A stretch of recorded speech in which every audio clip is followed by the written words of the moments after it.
Bah! Greeting, Mike Texted Out fans. I am here to do an upgrade on my computer. So right now, I'm rocking a Core i5 3570 with 16 gigs of DDR3 and a 1070 Ti. Graphics card is staying. I also have a 240 gig, I don't remember the brand, SSD, and then I have a 1 terabyte regular drive. That's pretty old. So the graphics card, the hard drives are staying. The reason that I have such a weird pairing with the CPU and GPU is the 1070 Ti is actually from another build that I did, which is primarily Jeff's computer. So last year we rebuilt our old computer. I got a Core i7 8700 non-K, no overclocking, and then I ended up getting I got the 1070 when I got that processor, did a whole new build, and then I ended up getting a 1080 Ti off of eBay for around $500. And then I was like, you know what, I have this old motherboard and processor and everything, and this 1070 Ti, I'm going to build the gaming computer for me, because primarily I use my MacBook Pro. That's kind of what I do most of my editing on, but I do like to have a gaming computer as well. So this second build was kind of like a hobby build, and then I was like, you know what, I'm just going to go ahead and bring this up to speed. I was like, I got this 1070 Ti in there already, so we're going to do a little upgrade. So let's go through what we got before we get into it. So of course, processor wise, we're going with the Ryzen 5 2600. I got interested in this processor when I was helping my friend, and if you watch previous videos with the Ryzen 7 2700 unboxing, that was his processor. He was doing an upgrade, and you know, I read these are really good, and it was on sale for $160 along with the Division 2. I think since then it's gone on sale for cheaper, for around $150, still including the game. But I was like, this is a really good deal. I got 16 gigs, so I had to buy two separate 8 gig sticks. A Roswell DDR4 3600, not Roswell, sorry, Ripjaw's G-Skill. This is Roswell Glacier 600 watt power supply. It's a bronze. I know it's mad questionable, and I didn't realize until after I bought it was mad questionable, because it was on sale for like $40, and I was like, $40 for a partially modular power supply isn't bad. And then some of the reviews were like, oh, it's horrible. So we'll see what happens with this. And motherboard wise, we are rocking the ASRock B450 M4 Pro. So I'm sticking with micro ATX for right now. As you can see, the system, now that it's uncovered, is rocking a micro ATX board. So I wanted to stick with the same form factor, especially since this is a smaller case. So we're gonna stick with that.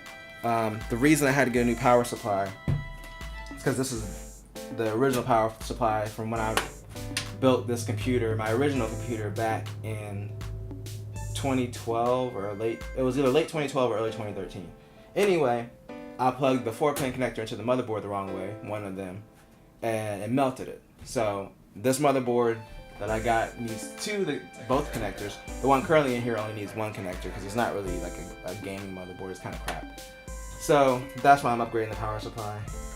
I actually like this power supply, but I can't use it because one of those connectors is damaged and it's not modular, so I can't replace it without doing a bunch of splicing and stuff, which I'm not going to do. And for cooling, I'm doing water cooling. I'm doing an H100 Pro. The reason that I'm doing water cooling this time is because I am going to overclock this. I've never messed with overclocking before, which is the reason that I got the 8700. Reason when I built this computer that I got the Core i5 3570 back in the day, because I was like, I never intended to overclock. But I do feel like it's time for me to dabble and get a little bit more comfortable with it. So I'm gonna overclock this eventually. All right. So the first thing I'm gonna do is I'm gonna tear down this computer and kind of get all this old crap out of here.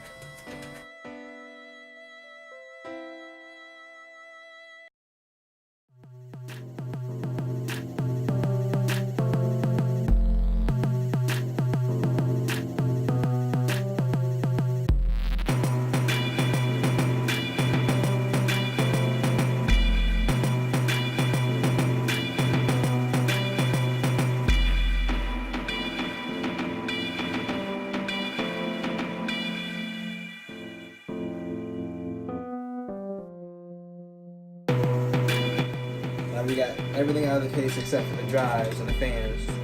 I'm keeping that stuff. So we're gonna go ahead.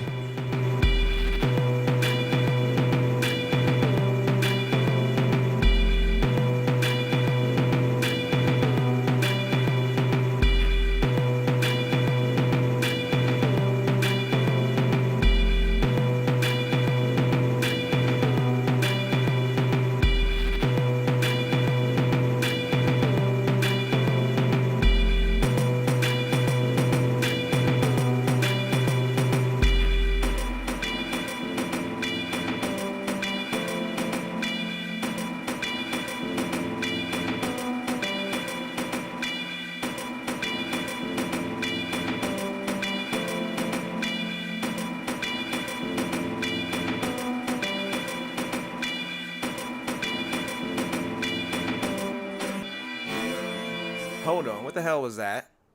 That's not how you set up dual channel memory on this motherboard. The fuck? You didn't ruin the whole video. Video over. It's ruined. Alright, in all seriousness, I did mess up the RAM placement of this part, but I fixed it after the video was over. Just like that one video from the Vert. You know, never mind.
Alright everyone, so this is going to be the moment of truth. Ignore the mess on my desk and the fact that the computer's covered part of the monitor. It's not going to be this way. I'm just doing this for the purposes to make sure that this boots. So let's go ahead. Probably need to flip the why is that a reoccurring thing? That should not be a reoccurring thing. Okay.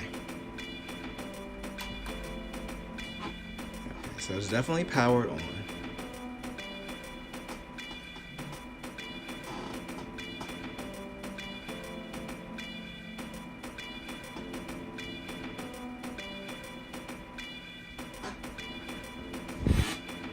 All the fans and everything are working.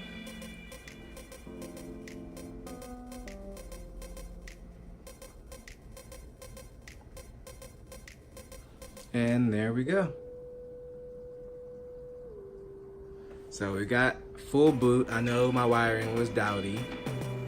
So you guys were like, is this shit actually gonna work or not? But I am happy to inform you that it is booting. And I'm gonna go ahead and get Windows installed and do all that crazy stuff. Kind of play around with this overclocking thing and see what happens. So, as always, remember to like, share, and subscribe. Tell a friend, tell a coworker, and always do at least 2 things at the same time. Peace.